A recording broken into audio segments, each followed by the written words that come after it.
Ahojte, vítam vás pri novom videu a dnes si povieme, ako si zariadiť spálňu tak, aby sa vám v nej dobre spalo. Zobudiť sa ráno oddychnutý je nádherný pocit, vďaka ktorému máte ideálne podmienky na skvelý deň.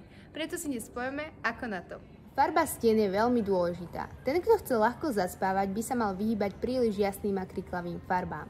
Vhodné sú pokojné odtiene, ktoré napomáhajú stíšeniu. Však neznamená, že spálňa má byť nudná. Milovníci sitých farieb sa môžu prejaviť v doplnkoch. Matrac je základom dobrého spánku. Nepohodlný matrac treba čo najskôr vymeniť, pretože nevhodný matrac nepodopiera chrbticu a vedie k vzniku bolesti chrbta a krku. Rané slnko. Zo skúsenosti vieme, že jasné, intenzívne svetlo nás ľahko zobudí a znemožní nám znovu zaspať.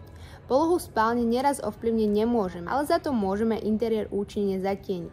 Dobrým riešením sú hrubé rolety, žalúzie alebo závesy ušité z látky, ktorá neprepúšťa slnečné lúče. Ak vankúš vyzerá ráno unavenejšie ako ten, kto na ňom spal, treba ho nahradiť vhodnejším výrobkom. Prestal totiž spĺňať svoj účel. Hodne vybratý vankúš podobiera hlavu a krčné stavce, čím stabilizuje chrbticu. Ďakujem vám, že ste tu dnes so mnou boli. Dúfam, že si zariadite vašu spálňu tak, aby sa vám v nej dobre spalo a ja vás rada uvidím pri ďalšom videu.